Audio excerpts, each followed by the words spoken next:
Good morning बच्चों। आशा करते हैं कि आप लोग की धीरे धीरे अब आदत पड़ रही होगी सुबह जगाने के लिए कोई ना कोई है, और यूं ही जगते रहिए। सोना मना है, उतना सोना है जितना में आपका काम चल जाए, और हमारे साथ आपको यूं ही जगना है और यूं ही निरंतरता अपने अंदर विद्यमान करनी। आप लगातार बस लगे रहिए और आप देखेंगे कि सफलता आप एक न एक दिन ऐसा आएगा कि आपके कदम चूमेगी। सुबह चूँकि आज करंट का पोर्शन है, हम करंट की प्रॉपर क्लास हमने यहाँ पर स्टार्ट कर दी है, और लगातार जिन बच्चों का जो बच्चे पहली बार देख रहे हैं, तो आप देखिएगा कि हमारी दत्त अच्छे से अकेडमी आप यूट्यूब में सर्च करिएगा तो आपको उस पर हमारा सारे वीडियोज़ आपको करंट के मिल जाएंगे। आप उनको फटाफट नोट करते जाइए कापी पर। ईश्वर का आशीर्वाद रहा, गुरु का आशीर्वाद रहा तो आपको बहुत कुछ सफलता मिलेगी इससे। बाकी जब एग्ज़ाम का समय आएगा तो हम लोग एक एक दिन में 100 क्वेश्चन भी करेंगे। अभी हम लोग अगर 20 क्वेश्चन या 10 क्वेश्चन रोज़ करेंगे तो ये मान के चलिए कि 300-400 क्वेश्चन आपके महीने में हो जाए। पर डे आपकी करंट क्लास चलती रहेगी। और स्टार्ट करते हैं हम लोग। आप लोग पेन उठा लीजिए और हमारे साथ लग जाइए। बाकी ये वीडियोस जो भी इसकी स्लाइड हैं, आप नीचे लिंक पे जाके आप उसको डाउनलोड कर सकते हैं। आपको प्रॉपरली स्लाइड भी डाउनलोड करने का ऑप्शन नीचे मिल चुका होगा। ठीक है, तो चलते हैं और एक बार आप बोलेंगे करके दिखाएंगे, और अच्छे से मुंह हाथ सब पोंछ आज के बैठिएगा भैया, विद्या माता काम है। चलते हैं। देखो बेटा, पहला क्वेश्चन क्या है, बहुत अच्छा क्वेश्चन है कि शेरिल सैंडबर्ग ने किस कंपनी के मुख्य परिचालन अधिकारी का पद छोड़ दिया है बेटा। मतलब कि इसके पर ये कहाँ पर अभी थे, तो आपको पता है कि ये जो मुख्य परिचालन अधिकारी थे ये माइक्रोसॉफ्ट के थे। माइक्रोसॉफ्ट के कहाँ से पद छोड़ा है बेटा? माइक्रोसॉफ्ट से।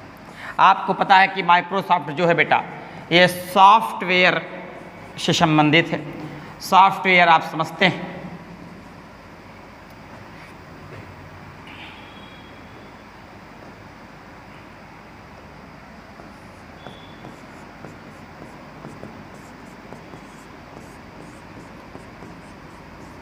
सॉफ्टवेयर आपकी कंपनी, ठीक है। विंडोज़ सिस्टम इसका मुख्य उत्पाद है, ऑपरेटिंग सिस्टम। और माइक्रोसॉफ्ट का जो याद रखिएगा, ये जो कंपनी जब सामने आई थी तो ये 1975 में सामने आई थी, और इसकी स्थापना किसके द्वारा की गई थी बेटा? बिल गेट्स द्वारा की गई थी। बिल गेट्स द्वारा की गई। आपसे इस प्रकार से प्रश्न भी आ सकते हैं, और जहाँ तक ये आ सकता है कि माइक्रोसॉफ्ट कंपनी कब सामने आई, तो आपका आंसर क्या होगा? 1975 में। और इसकी स्थापना किसने की? बिल गेट्स ने की। बाकी आपको कंप्यूटर के पोर्शन में अभी दिल्ली SI का बैच हमारे यहाँ स्टार्ट है, और आपको पता बेटा कि आपसे हमारी फिर हम्बल रिक्वेस्ट है कि आप कभी भी ये सोच के मत तैयारी करिए आप कॉम्पिटिटर हैं। कॉम्पिटिटर अगर एक दिशा की ओर बढ़ रहा है, आप अगर ये सोच के बैठे हो कि यूपी की वैकेंसी आएगी हम तभी निकलेंगे, गलत बात। जो वैकेंसी मिल जाए आपको, आप उसको तुरंत एक्सेप्ट करिए और उस पर तैयारी स्टार्ट करिए। अभी दिल्ली SI का है, दिल्ली SI का बैच चल रहा है, मॉर्निंग का बैच 4 घंटे का बैच है। चूँकि आपका उसमें इंग्लिश भी आती है, तो ऐसा नहीं है कि केवल आप GS के दम। हाँ, दिल्ली SI का जो बच्चा तैयारी कर रहा है, आपको बताते हैं कि उसमें GS का अच्छा खासा मार्जिन रहेगा, और GS के साथ साथ कंप्यूटर्स का भी मार्जिन रहेगा। तो सारे बैचेस अपने यहाँ अवेलेबल हैं। हमारे यहाँ से लास्ट टाइम सृष्टि बिटिया भी हुई है दिल्ली पुलिस में। तो आपका काम यह है कि आप फटाक से बैच को ज्वाइन करें, और टाइम बिल्कुल भी ना लगाएं बेटा। एक सेकंड बहुत ज़्यादा ज़रूरी है। आप देखिए, सॉफ्टवेयर हार्डवेयर आपको पता होगा कि जैसे कि ये चीज़ें है सॉफ्टवेयर, जो इसके अंदर की चीज़ है। अब आपका माउस कीबोर्ड ये सब क्या हो जाए बेटा? ये हार्डवेयर है। जो आप टच कर लेते हैं वो आपका क्या बेटा? हार्डवेयर होता है। ठीक है ना। चलिए, तो ये आपको क्वेश्चन पता हो गया। अगला देखते हैं। अगला आपका है कि जेम्स वेब स्पेस टेलीस्कोप ने अपनी पहली रंगीन छवि भेजी। ठीक है, तो आपको बता दें कि ये कब भेजी है, तो इसका आंसर है 12 जुलाई। इस प्रकार के क्वेश्चन आजकल एग्जामिनर बहुत पूछ रहा है कि पहली रंगीन छवि कब भेजी, पहला। अब आपको ये इसमें थोड़ा सा ये है कि ये जो टेलीस्कोप है, ये जब प्रक्षेपित किसके माध्यम से प्रक्षेपित किया गया था, ये आजकल पुराने क्वेश्चन भी पूछ लेते हैं। तो आपने वैसे नासा का आपने एरियन 5 रॉकेट के माध्यम से, इसको थोड़ा सा जोड़ लेंगे, एरियन 5, ठीक, रॉकेट के माध्यम से 2021 में इसे प्रक्षेपित किया गया था। पूरी डेट आप नोट करेंगे, एरियन 5। इसी से आप जोड़ लेंगे, जैसे कभी कभी चंद्रयान के बारे में आपने सुना होगा,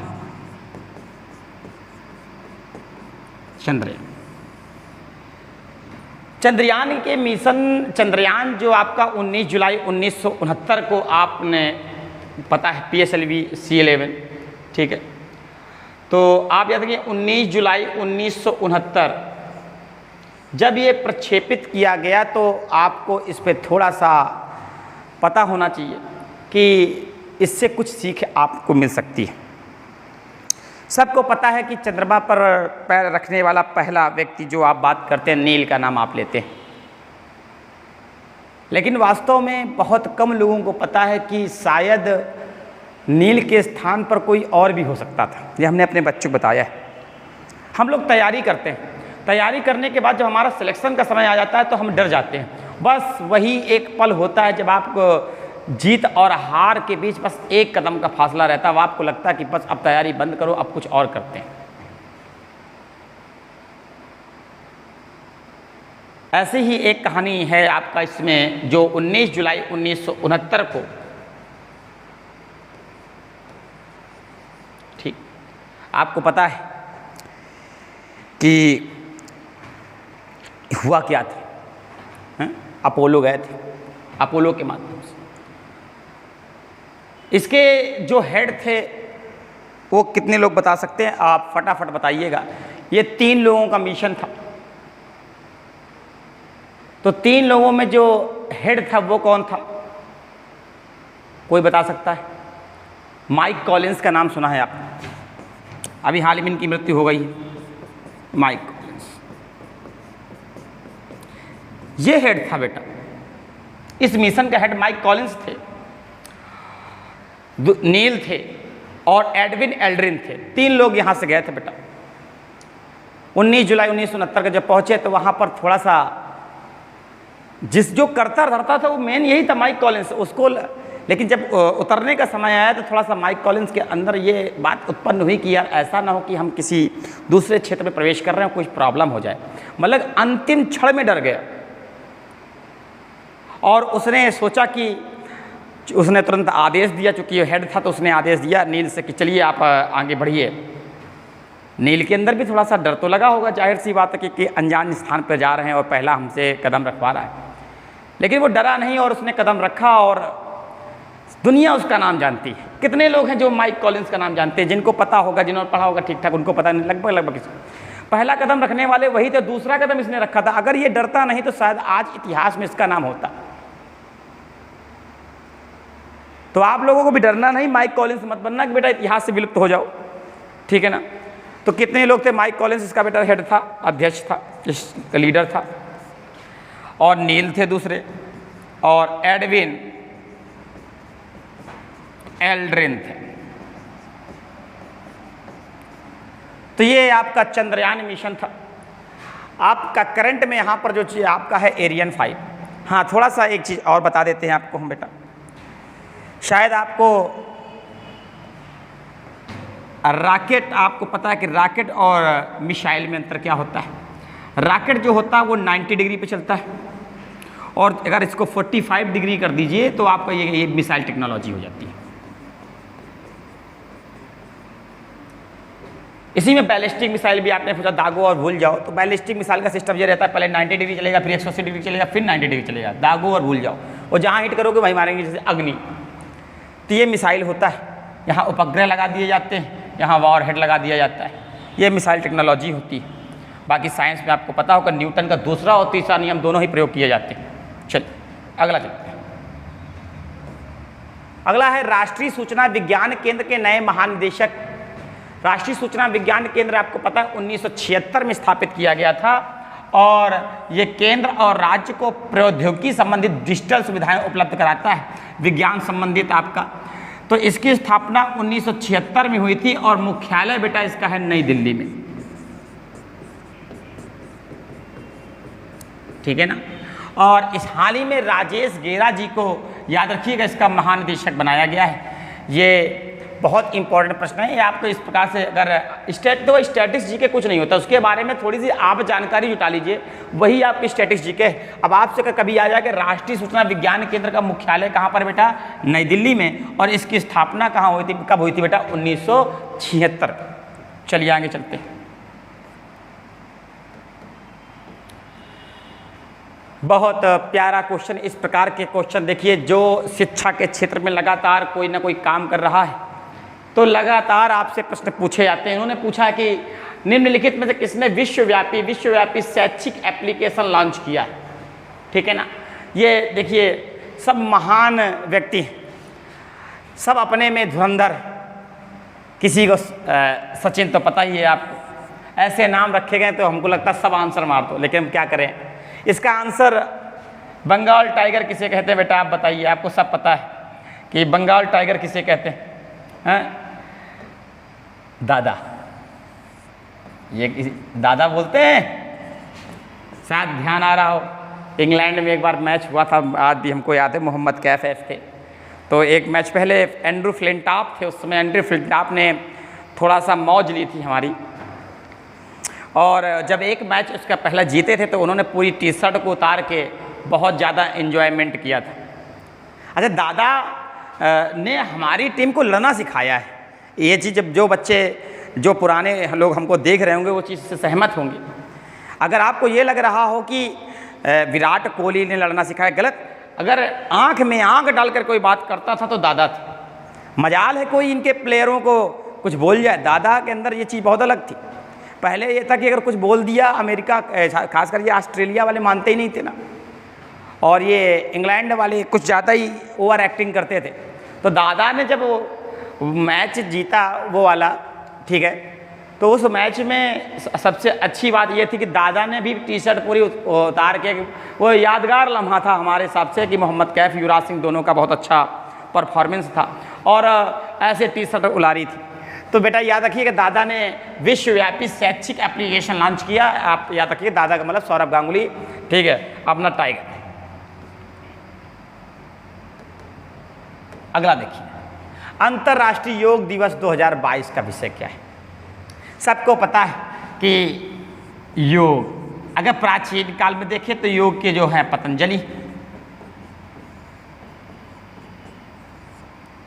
वर्तमान में कई लोग हैं जो योग से संबंधित, जिसमें बाबा रामदेव का तो आप नाम जानते ही हैं कि योग को पुनर्जीवित अगर वर्तमान में किसी ने किया है तो कुछ व्यक्ति नहीं है। थोड़ा से थोड़ा हम बाकी बाबाओं से उसको अलग इसलिए मानते हैं कि वो कहीं ना कहीं तक किसी चीज़ को जिंदा किए हुए, जो हमारी पुरानी चीज़ें हैं, ठीक है। और हम आपसे यही अपेक्षा करेंगे कि यार इस चीज़ को विलुप्त मत होने दें। ये आपको बेटा बहुत अलग लेवल पे ले जाएगा। थोड़ा सा योगा जो रोज़ करा करिए, बहुत ज़रूरी है आपके लिए, ठीक है ना। आपको आत्म शांति भी प्रदान करेगा और फिजिकल तो आपको फिट करेगा ही करेगा, ठीक। अब आपको पता है कि अंतर्राष्ट्रीय योग दिवस कब मनाते हैं बेटा, 21 जून को। आपको पता है 21 जून को कर्क रेखा पर सूर्य लंबवत होता है, और तो यहाँ पर बड़ा दिन होगा, सबसे बड़ा दिन होता है। तो कहा जाता है कि इस समय दीर्घायु पर मतलब बहुत, आप कहते हैं कि दीर्घायु भवा, मतलब कि आपकी आयु लंबी हो। इसी उद्देश्य से 21 जून को हम लोगों ने योग दिवस के रूप में चुना कि सूर्य की रोशनी हमको मिलेगी, हमको तेज मिलेगा, हमारी दीर्घायु होगी।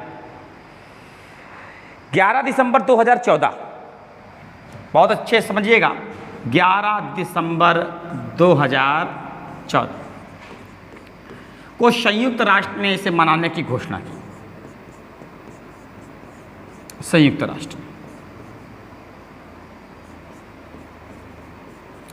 आपसे घोषणा वाला प्रश्न पूछा जाएगा तो आपका आंसर क्या होगा बेटा, 11 दिसंबर 2014। प्रश्न को अच्छे से आप बस रीड करिएगा, बाकी कुछ नहीं है।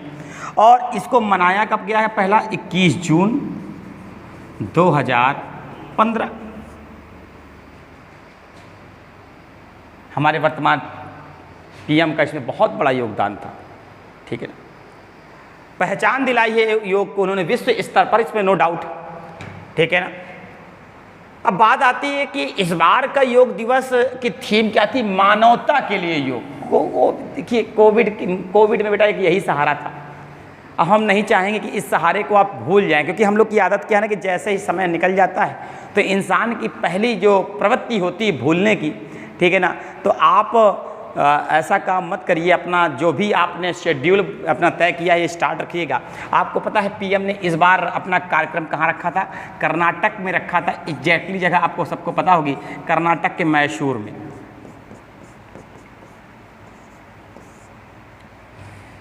इसी प्रकार से भारत की इससे संबंधित योजनाओं को एक कार्यक्रम के रूप में प्रसारित या प्रचारित करने के लिए हम लोगों ने गार्जियन रिंग संबंधित कार्यक्रम भी जारी किया है। और गार्जियन रिंग जो स्टार्टिंग होगी वो जापान से होगी। कहाँ से होगी बेटा?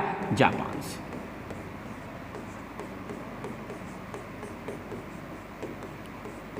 आपको पता है वन सन वन अर्थ की अवधारणा पर है,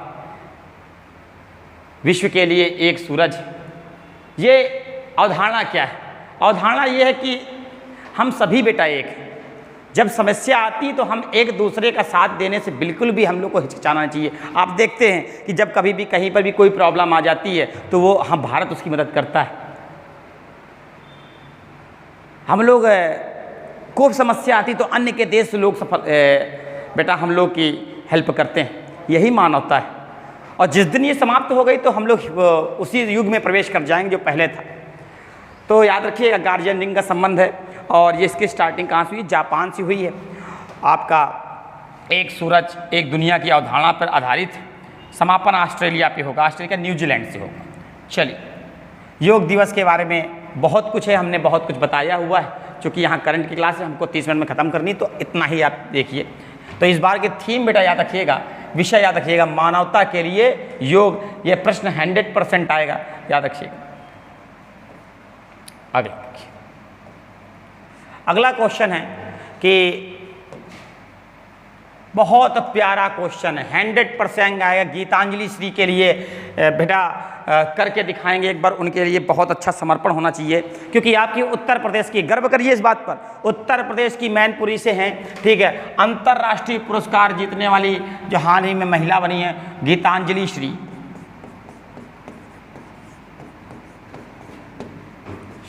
ये कहाँ से बेटा? 64 वर्षीय हैं और यूपी की मैनपुरी से। आज शायद अगर हमको रनिया वाले देख रहे हो तो हमने मैनपुरी के बारे में बेटा आपको शायद कोई वन विहार बताया था, शमान, ध्यान आ रहा है ना? शमान वन जीव अभ्यारण्य कहाँ पर बेटा? ठीक है ना? तो आपका मैनपुरी में। अब बात आती है कि इनके बारे में थोड़ा सा और देख लेते हैं बेटा। इनको इस बार अंतर्राष्ट्रीय बुकर 2022 हिंदी के लिए मिला है, गीतांजलि श्री। और इनकी जो उपन्यास है वो है, थोड़ा सा यहाँ पर रीट गलत लिखा हुआ, रेत समाधि है बेटा, इसको सही कर लीजिएगा, मिस प्रिंटिंग है। रेत समाधि के लिए दिया गया है। कुल मिला के इन्होंने बेटा 5 उपन्यास लिखे हैं, बहुत अच्छे अच्छे उपन्यास, ठीक है। और इनका जो पहला उपन्यास है वो उपन्यास है माई। आपसे अगर पूछे टोटल कितने उपन्यास है बेटा? 5 उपन्यास है। और पहला उपन्यास कौन सा है बेटा? माई, पहला। इसके बाद अगर आपसे दूसरा पूछे तो हमारा शहर उस बरस, तो दूसरा उपन्यास क्या है बेटा? हमारा शहर उस बरस। जरूरी नहीं है कि आपसे पहला ही पूछा जाए, भाई यूपी स्पेशल है, कुछ भी प्रश्न बन सकता है। अगर यूपी की बात ना होती तो केवल हम इतना ही लिख के छोड़ देते। तो तीसरा उपन्यास कितने बच्चों को याद है? किसी ने इस पर बेटा गौर किया है? सारे पांचों के पांचों आपको उपन्यास हम दिखा देते हैं, ठीक है ना, ताकि कोई समस्या आपको ना आए। तीसरा उपन्यास लिखिए संजीदा।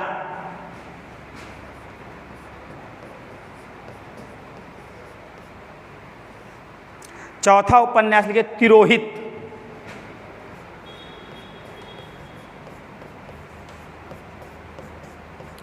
और पांचवा उपन्यास इतना प्यारा है कि कोई जोड़ने, नाम ही इतना गजब का है, खाली जगह।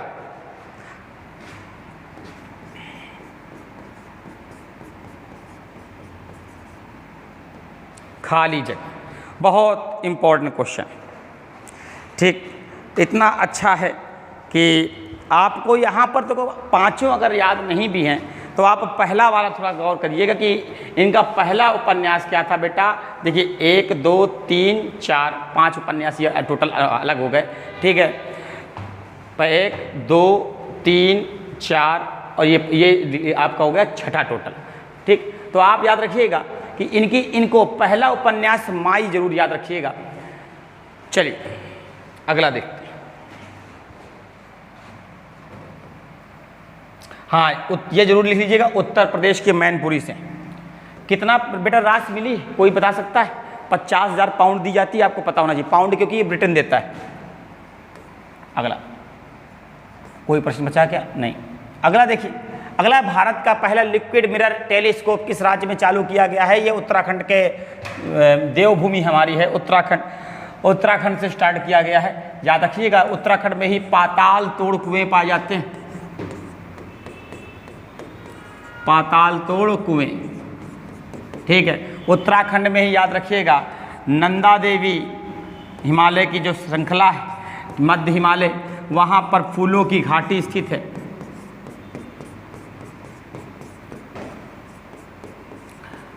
जिसकी खोज किसने की थी बेटा? 1837 में इसको खोजा किसने बेटा? फ्रैंक स्मिथ ने।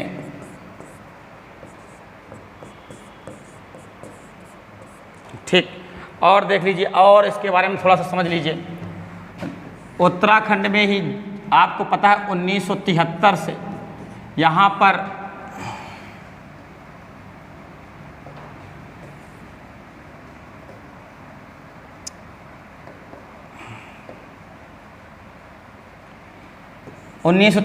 यहाँ याद रखिएगा जिम कॉर्बेट से प्रोजेक्ट टाइगर की शुरुआत हुई थी। ठीक, जिम कॉर्बेट को जो पानी मिलता है वो रामगंगा नदी से मिलता है। ये जो रामगंगा है ये यूपी में प्रवेश करती है, यूपी में बिजनौर से। यूपी में कहाँ से बेटा? बिजनौर से प्रवेश करती है, और बिजनौर से प्रवेश करके याद रखिएगा ये कन्नौज पहुँचती है, और कन्नौज जिसे बेटा हम इत्र नगरी कहते हैं, और कन्नौज में गंगा से मिलती है। इतनी बात याद रहेगी। हाँ, एक प्रश्न फटाक से बताइए, घनत्व के आधार पर आज हम बता के आए किसी ब्रांच में, घनत्व के आधार पर सबसे ज़्यादा टाइगर किस टाइगर रिजर्व में है? आंसर आप फटाक से बताइए, हमने आपके लिए प्रश्न छोड़ दिया, लास्ट में आपको बताएंगे। ठीक है, लास्ट में हम एक प्रोजेक्ट टाइगर का छोटा सा एग्जाम्पल प्रस्तुत करेंगे। चलिए चलते हैं। ठीक है, हम आपको पूरे प्रोजेक्ट टाइगर आपको रटा जाते हैं आज। चल अगला देखिए, ये आप लोग इसको पूरा नोट कर लीजिएगा, बाद के हम आपको पूरा बता देंगे। चलिए अगला, किस देश ने रिकॉर्ड संख्या में क्रीमियन कांगो रक्तस्रावी बुखार की सूचना दी? देखो कांगो का मतलब समझ रहे हैं, कांगो से उत्पन्न हुआ, कांगो का अफ्रीका कंट्री है। ये बुखार क्या है बेटा? ये जानवरों के माध्यम से फैल रहा है, जानवरों का मांस है, ये टिक के माध्यम से होता है, और आपकी मांसपेशियां, शरीर इस प्रकार से वहाँ पर प्रॉब्लम क्रिएट करेगा। ठीक, अभी हाल ही में याद रखिएगा कि इराक में लगभग 200 से ज़्यादा मरीज मिले हैं। यार ये वायरस तो परेशान करे हैं, कोरोना था, अब ये आ रहे हैं, एक से एक चीज़ें आ रही हैं। ठीक, थोड़ा सा समझदार रहिएगा। ठीक, बताया जाता है कि फुल कपड़े का पहन का प्रयोग करिए, मांस वांस ज़्यादा ना खाओ यार। ठीक है, थोड़ा सा पेटा को याद रखो यार। पेटा क्या बता रही थी यार? हैं, पेटा क्या है? शाकाहार को उत्पन्न करने प्रोत्साहन प्रदान करने वाली संस्था है, तो इसको थोड़ा सा याद रखो भैया। मुख्यालय पेटा का कहाँ हमने बताया था बेटा? वर्जीनिया। वर्जीनिया के बारे में पता है आपका? ये ब्रिटेन का पहला उपनिवेश बना था, ब्रिटेन का पहला उपनिवेश। जितने बच्चे हमसे पेटा पढ़ चुके हैं, पेटा के बारे में हमने सब कुछ बताया, आपको ईवीएस क्लास में सब बता दिया है। यूएनईपी और पेटा एक जगह लिखा हुआ, चेक कर लीजिएगा। हाँ, तो इसका आंसर इराक हो गया बेटा। अगला देखिए, उत्तराखंड के मुख्यमंत्री पुष्कर सिंह धामी, अरे चंपावत से हैं। कहाँ से बेटा? 50,000 के ऊपर वोटों से जीते हैं। चलो ठीक है, कोई बात नहीं, जीत रहे रहो। ठीक है। पुष्कर सिंह धामी किस सीट से जीती बेटा? चंपावत सीट। ये प्रश्न तुम्हारे के नहीं आएगा, हम तुमको अभी बता दे रहे, ये बनाया गया है, ये प्रश्न इसलिए नहीं आएगा, ये उत्तराखंड का कोई पेपर देने जा रहा है, उसको याद रखिए, ठीक है, यूपी वाले बच्चे भूल जाएं। अगला देखो, किस देश ने आधिकारिक तौर पर अपना नाम बदल दिया बेटा? आधिकारिक तौर पर नाम बदला, थोड़ा सा यहाँ पर टर्की की जगह तुर्की कर लो। तुर्की ने अपना नाम तुर्कीये कर दिया है। ये प्रश्न जरूर आएगा, ये बहुत इंपॉर्टेंट है। आपको पता तैयब जी यहाँ के राष्ट्रपति हैं, ठीक है। और तुर्की के बारे में हमने बताया भी था कि तुर्की और जॉर्जिया, ध्यान करो, आपको एशिया महाद्वीप जब पढ़ाया था तो हमने यूरेशिया बोला था। क्या यूरेशिया के बारे में हमने आपको बताया है। जो नए बच्चे हों तो उनको हम बता दें कि जैसे मान लीजिए एक गोला ये है कोई, ये यूरोप है, और एक गोला ये बना दिए, ये मान लीजिए एशिया है। ऐसे ही समझ लीजिए आप चित्र से।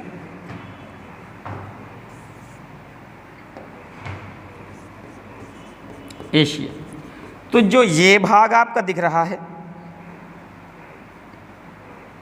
ये वाला भाग आपका दिख रहा है, ये वाला भाग, ये भाग आप देखिएगा, इस पे यूरोप और एशिया दोनों आ रहे हैं, इसी भाग को बोलेंगे यूरेशिया। और इसी का एग्जाम्पल क्या बेटा? एक तुर्की है और एक जॉर्जिया भी है। कई देश आते हैं, आपको एग्जाम्पल में सरल सरल याद रखिएगा। तो ये यूरेशिया कंट्री में आ जाती है। वो जो एशिया और यूरोप दोनों में काउंटेबल होते हैं, उन्हें हम यूरेशिया के नाम से जानते हैं। तो याद रखें, तुर्की ने हाल ही में अपना नाम क्या कर दिया बेटा? तुर्की है। थोड़ा सा यहाँ पर गलती है, ये वाला ए नहीं है, ये वाला ए है। अरे तुम हटी जाओ।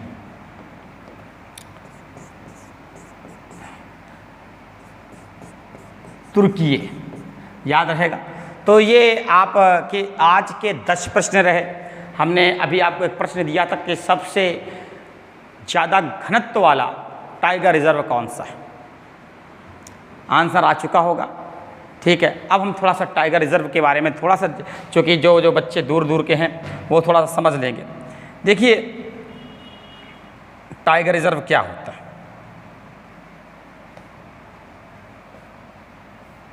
थैंक यू नहीं, देखो शेरों को टाइगरों को बचाने के लिए हम लोगों ने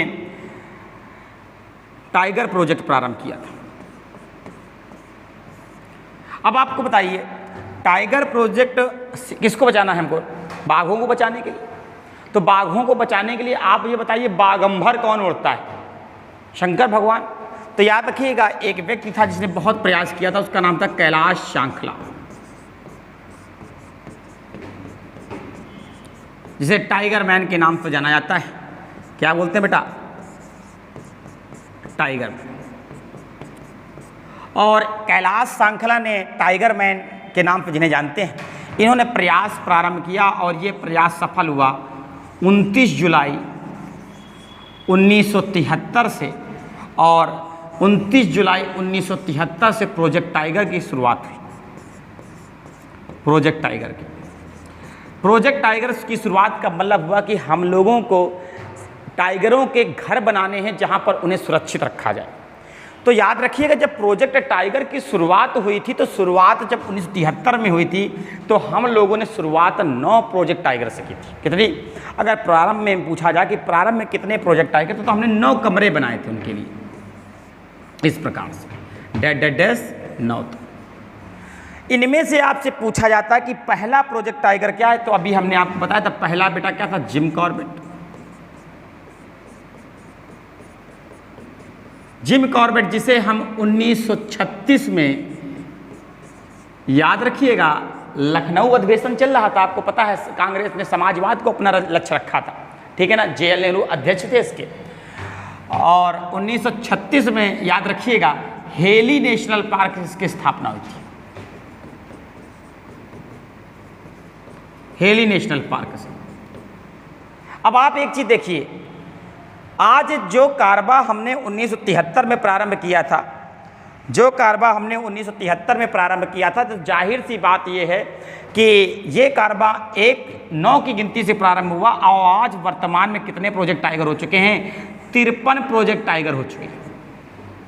तो अगर आपसे ये पूछा जाए कि वर्तमान में कितने प्रोजेक्ट टाइगर हो चुके हैं, तो आपका आंसर क्या होगा? 53। और आपसे जाहिर सी बात इसमें यह भी पूछा जा सकता है अंतिम कौन है, तो आपको पता गुरु घासीराम। या घासीदास भी बोल देते इसे। ये पता है, सबको पता है ये कहाँ पर बेटा, छत्तीसगढ़। अब यहाँ पर तुमसे अगर हमने 53 घर बनाए हैं जहाँ पर टाइगरों को सुरक्षित रखा जाएगा, तो जाहिर सी बात है जैसे आपके यहाँ हमने 53 घर हैं अपने अकबरपुर में, यहाँ पर प्रत्येक का टाइगर रखा, तो इनमें से 53 में कोई बड़ा भी होगा कोई छोटा भी होगा। तो बड़ा आपको पता है नागार्जुन है,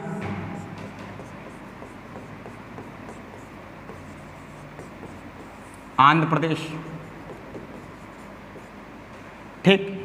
छोटा क्या है, छोटा कितने लोग आंसर दे देंगे बेटा, फटाफट इसका आंसर दीजिए। छोटा हम बता चुके हैं आप, ठीक, बताइए। आंसर आ गया बेटा, ठीक। पेंच आपने सुना होगा, जो एमपी और महाराष्ट्र की सीमा पर स्थित है। याद रखा, प्रश्न आ जाता है कौन सा है जो एमपी और महाराष्ट्र की सीमा पर स्थित है, पेंच। अब हमने पूछा कि इसमें जनघनत्व, जनघनत्व का मतलब समझिए आप, मान लीजिए कि एक टाइगर रिजर्व है, ये एक टाइगर रिजर्व, ये घनत्व का मतलब समझिए। घनत्व का मतलब मान लीजिए कि ये क्षेत्र कोई ए है और यहाँ पर 200 लोग रहते हैं और यहाँ पर 100 लोग रहते हैं, तो ये तो जनसंख्या हो गई। घनत्व का मतलब होता है 1 किलोमीटर 360 डिग्री में कितने रहते हैं। मान लीजिए 1 किलोमीटर पे यहाँ पर रह रहे हैं 30 और यहाँ पर रह रहे हैं 1 किलोमीटर में 50, तो जनघनत्व किसका ज़्यादा हुआ, इसका ना।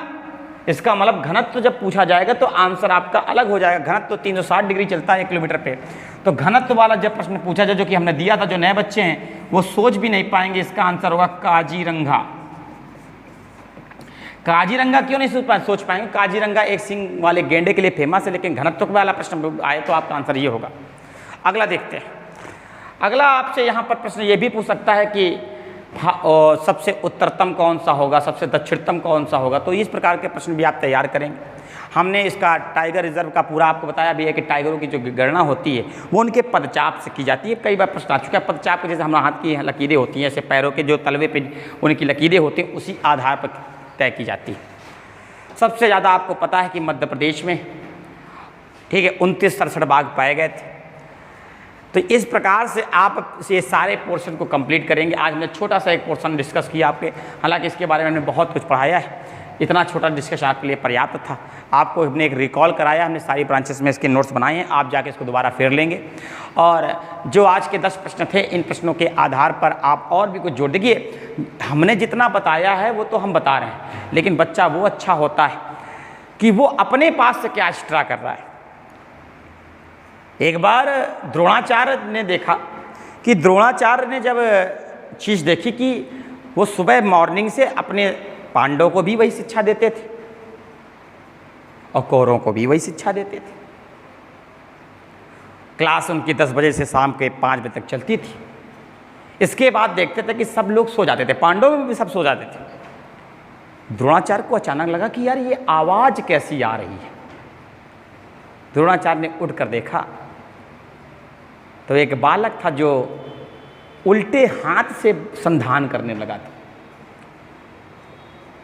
द्रोणाचार्य गए, वो कोई और नहीं बेटा अर्जुन की बात चल रही है। द्रोणाचार्य ने कहा कि बेटा ये क्या करने में लगे हो।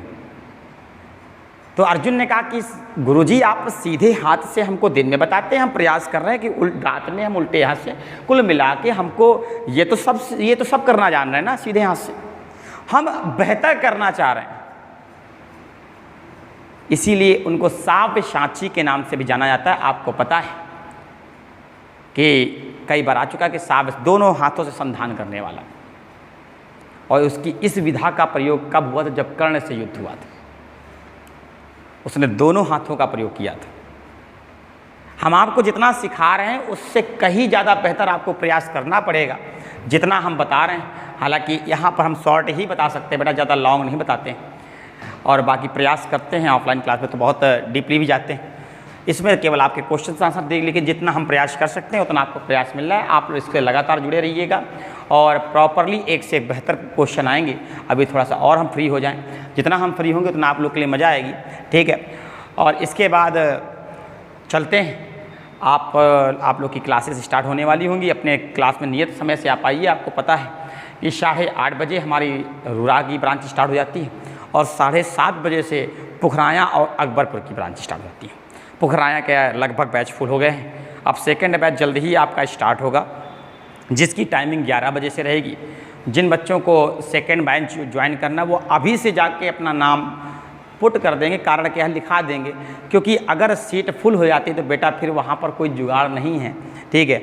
बाकी तो जो पुखराया में आप देख ही रहे हैं कि लगातार एक माहौल क्रिएट किया जा रहा है, आप लोग को अच्छा लग रहा है, पुखराया बच्चों को इसका सहयोग मिल रहा है। जैसा अकबरपुर में शांति से क्लासेस चलती हैं उसी माहौल के साथ पुखराया में भी क्लासेस चल रही हैं। रूरा का बच्चा भी एकदम अपने लय पे आ चुका है, ठीक है ना। और अब वो समय आ चुका है कि जब तीनों ब्रांचों का कंपटीशन होगा, आप लोग एक दूसरे को हराइए। हराने का मतलब ये नहीं पटक देना जाके बेटा, हराने का मतलब है कि एक दूसरे से हमको ज्ञान का जो प्रतिस्पर्धा हो रही है, जो एसटी हो रही है, उसमें टॉप मारना है। और यकीन मानिए आप इनके जैसे जाने कितनों को हरा रहे होंगे, ठीक है। हम तब तक के लिए जय हिंद, जय भारत, जय दक्षिण।